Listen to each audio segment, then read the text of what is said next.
जय हिंद, नमस्कार, सत श्री अकाल। मैं कैसी कहानी सुनाने जा रहा हूँ। कहानी नहीं यार, एक घटना है। मात्र 10 रुपए की वजह से कातिल पकड़ा जाता है। यदि गलती नहीं करता 10 रुपए की नोट की ना, तो शायद कातिल आज तक आज़ाद घूमता। हाँ, सही बात बता रहा हूँ। एक ऐसी घटना के बारे में बताने जा रहा हूँ। पुलिस वाले इस प्रकरण को सॉल्व ही नहीं कर पाते, लेकिन आखिरकार वो पकड़ा जाता है मात्र अपनी गलतियों के कारण, वो भी 10 रुपए की नोट के कारण। चलिए प्रसंग पर आते हैं, शुरू से शुरू करते हैं। एक श्री कृष्ण स्वरूप होते हैं, एयरफोर्स में अकाउंटेंट के पद पर काम करते हैं। वहाँ पर कर्मचारी होते हैं एयरफोर्स में। उनकी दैनिक दिनचर्या यही होती है, सुबह नौकरी करने जाते हैं, शाम को 7 बजे के करीब आते हैं, लगभग डेली। और सभी वही करते हैं, नौकरी पेशा वाले। इनका घर होता है साउथ दिल्ली में, पालम बिहार इलाके में, इंटरनेशनल एयरपोर्ट के करीब इनका घर होता है। और ये पूरी घटना बता रहा हूँ आपको, लगभग 2020 की घटना है। उस समय कोरोना एकदम जानते हैं, एकदम चरम पर हुआ करता था। मंगलवार का दिन होता है और राम स्वरूप आते हैं। जैसे ही दरवाजे पर अपने पहुँचते हैं, देखते हैं खुला रहता है। उनका दिमाग भन्ना जाता है। क्यों? क्योंकि आमतौर पर ऐसा नहीं होता है, दरवाज़ा बंद रहता है उनके घर का। और हर किसी के घर का ऐसे कॉलोनी में होता है। गांव में तो ऐसा नहीं होता, लेकिन कॉलोनी में ऐसा होता है। दरवाज़ा बंद रहता है, डूअर का बेल दबाते हैं, कोई खोलता है अंदर से आकर, तभी एंटर करते हैं। लेकिन ऐसा नहीं होता, दरवाज़ा खुला रहता है। वो अंदर प्रवेश करते हैं। सबसे पहले अपने बेडरूम में जाते हैं, जैसे आमतौर पर डेली जाते हैं। जैसे ही बेडरूम में एंटर करते हैं, देखते हैं बेड पर उनकी पत्नी की लाश पड़ी है, वो भी एकदम खून से लथपथ। एकदम चीखें निकल जाती हैं, चिल्लाते हैं, दिमाग भन्न आ जाता है, बेहोशी आ जाती है। अचानक से बगल वाले कमरे में जाते हैं, जहां उनका 27 साल का लड़का रहता है। उस कमरे में जाते हैं तो वहां एकदम दिमाग और बौखला जाता है।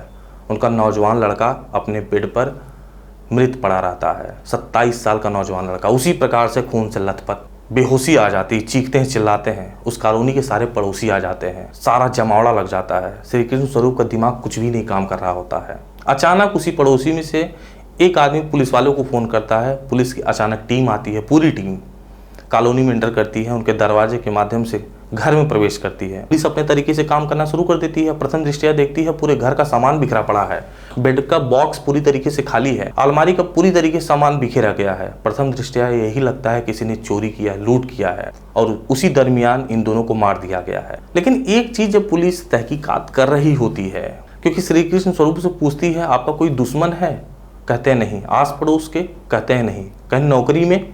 कहीं कोई नहीं है। रिश्तेदार में? कहीं कोई नहीं है। अब सोचती है पुलिस, यार आखिरकार ऐसे कैसे हो गया?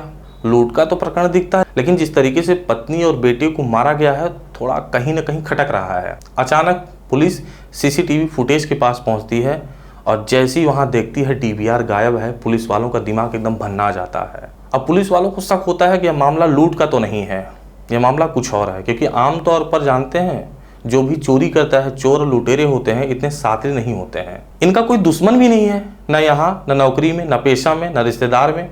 और यहाँ सीसीटीवी फुटेज के डीवीआर गायब है। पुलिस वालों का दिमाग एकदम भन्ना जाता है। अब शक के दायरे में लोग आने लगते हैं। वहाँ पूछताछ करना शुरू कर देते हैं, लोगों से, रिश्तेदारों से, पड़ोसियों से। लेकिन कुछ नहीं मिलता है। पुलिस परेशान होती है। लाश को पोस्टमार्टम के लिए भेज दिया जाता है। अगले दिन अंतिम संस्कार कर दिया जाता है।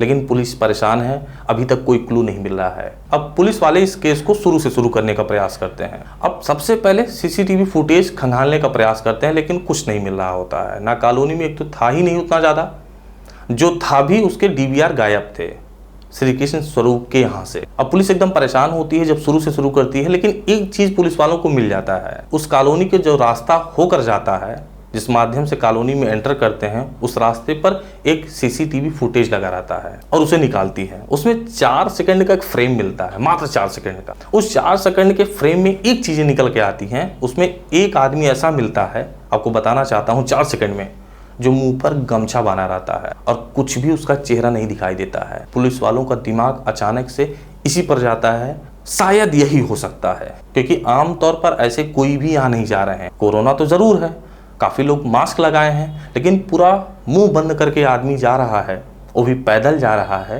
कहीं ना कहीं पुलिस वालों के दिमाग में यह बात खटकने लगती है, और उस 4 सेकंड के फ्रेम को लेती है, अपने पास लेती है। एक चीज़ फिर उसको लेकर पूरे कॉलोनी वालों को, उस पूरे कॉलोनी में जो भी 100, 150, 300, 400, 500 घर होते हैं, एक एक घर जाकर दिखाती है, ये आदमी कौन है, आपके घर का है, आपका रिश्तेदार है, इसके शर्ट को पहचानिए, इसकी चाल को पहचानिए। लेकिन हर कोई कहता है आदमी यहाँ का है ही नहीं। क्योंकि कॉलोनी वाले जान लेते हैं चाल ढाल से पहचान लेते हैं, शर्ट से पहचान लेते हैं, लेकिन हर व्यक्ति इनकार कर रहा था यह आदमी यहाँ का है ही नहीं।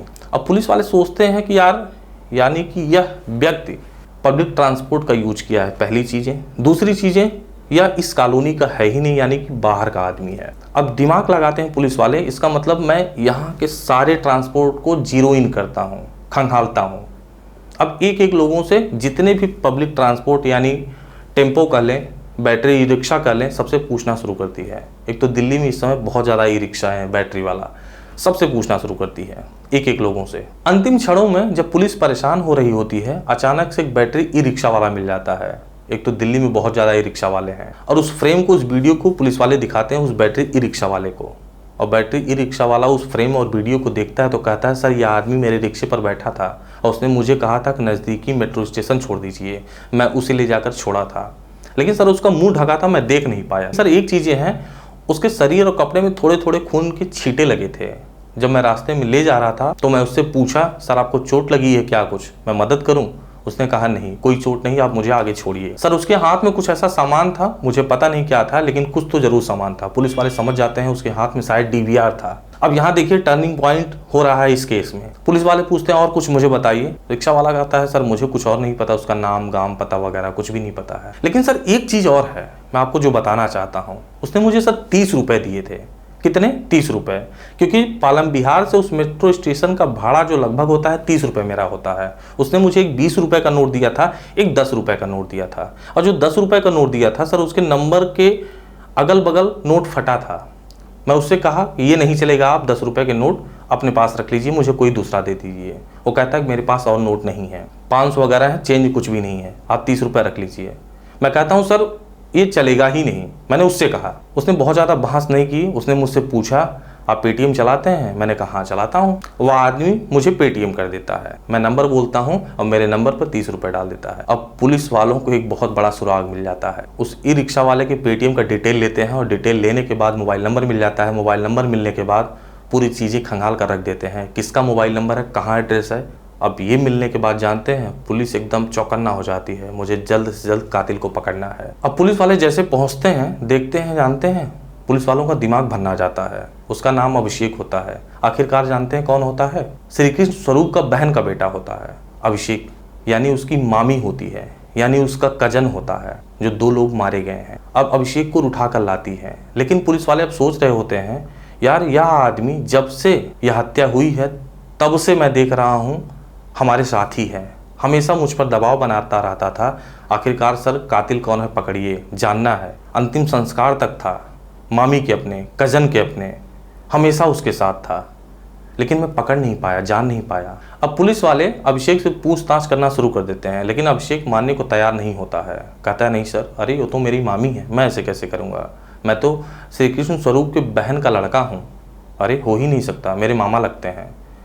लेकिन जब पुलिस उस फ्रेम को दिखाती है, उस वीडियो को दिखाती है, तो अभिषेक का दिमाग एकदम भन्ना जाता है, यार इस वीडियो में तो मैं हूँ। पुलिस वाले उसको चलाकर देखते हैं, क्या ओरिजिनल इसी की चाल है? हाँ, देख लेते हैं, समझ लेते हैं आदमी यही है। इस फ्रेम और वीडियो को जो अभिषेक को दिखाया जाता है तो एकदम भन्ना जाते हैं अभिषेक जी, और आखिरकार एक्सेप्ट कर लेते हैं कि हाँ मैंने ही किया था। और पुलिस वालों को थोड़ी अब यहाँ संतुष्टि मिल जाती है। लेकिन अब एक क्रेविंग हो रही थी दिमाग में पुलिस वालों को, और शायद मुझे भी, शायद आपको भी, आखिरकार ऐसा क्यों किए अभिषेक जी? अपनी मामी की हत्या, अपने कज़न की हत्या, एक कज़न भाई जो एक सगा भाई से लगभग बराबर ही है, मामा का लड़का। अब अभिषेक से पूछताछ करना शुरू कर देती है पुलिस। अब अभिषेक बताना शुरू करता है इस प्रकरण में कि 2020 के दरमियान, कोरोना के दरमियान मेरी नौकरी चली गई थी, फाइनेंशियल रूप से मैं परेशान था। कुछ दिन पहले मेरी बहन की शादी थी, उस दरमियान मैंने लगभग मामी से 50,000 रुपये लिए। शादी होने के कुछ दिन बाद मामी मुझसे पैसे मांगना शुरू कर देती हैं, और फाइनेंशियल रूप से मैं परेशान था, नौकरी भी नहीं थी, मैं कुछ टाइम मांग रहा होता हूँ, मामी टाइम भी देती हैं, इसी तरीके से मांगती रहती हैं, मैं टाइम देता रहता हूँ। लेकिन एक दिन मैं मामी के घर जाता हूँ, और उस दिन अपनी कजिन के साथ मैं खाना खा रहा होता हूँ, टीवी भी देख रहा होता हूँ। लेकिन जब मैं अकेले होता हूँ, खाना खाने के बाद, टीवी देखने के बाद, मेरी मामी मुझसे 50,000 रुपये फिर मांगती हैं। इसके पहले मांग भी रही थी 2, 4, 6, 10 बार, 20 बार, लेकिन इस दरमियान जब मैं इनके घर पर आया, मुझसे फिर पैसा मांगी, तो मुझे बड़ा अजीब सा लगा मामी मुझे ताना मार रही हैं, लगा मामी मुझे जलील कर रही हैं, और यह बात सर मुझे डाइजेस्ट नहीं हुआ, मुझे बहुत ज़ोरों से गुस्सा आ गया। मैं मामी के कमरे में गया और डंबल उठाया और बहुत मारा, खून से लथपथ कर दिया, मार ही डाला आखिरकार। जब मामी को मैं मार डाला तो मेरे दिमाग में स्ट्राइक किया, इस घर में कोई और है, मैं पकड़ा जाऊंगा सर। उसके बाद दूसरे कमरे में गया, अपने कजिन को भी मार डाला इस डंबल से। एक वजनी डंबल था, आखिरकार अपने कजिन को भी मार डाला। पुलिस वाले सोचते हैं, सोच लीजिए 50,000 रुपए के लिए मामी की हत्या कर देता है, वो भी दोहरा हत्या। वो भी पुलिस वाले सोचते हैं, जब प्रथम दृष्टया देखता हूँ तो पूरा कमरा बिखेरा रहता है, मानो ऐसा लगता है कि लूट का मामला है। पुलिस वाले ऐसा सोचते हैं। अब मैं ऐसा सोचता हूँ, आप भी ऐसा सोच रहे होंगे। सोच लीजिए यदि 10 रुपए की गलती नहीं करता तो शायद पकड़ा नहीं जाता, पुलिस वाले पकड़ ही नहीं पाते। और शायद मामी 50,000 रुपये ना दी होती तो शायद उनका और उनके बेटे की हत्या नहीं होती, मात्र 50,000 रुपये के खातिर। और शायद अभिषेक भी 50,000 रुपये ना लिया होता तो शायद अभिषेक भी आज सुकून में होता, उसके मामी, मामा और बेटे भी सुकून में होते। आखिरकार पुलिस गिरफ्तार करती है, कस्टडी में लेती है, सारी चीज़ें आगे बढ़ाती हैं। इस कहानी को सुनने के बाद आपको कैसा लगा और इस कहानी से आपको क्या प्रेरणा मिली, क्या सीख मिली, मुझे ज़रूर बताइएगा। जय हिंद।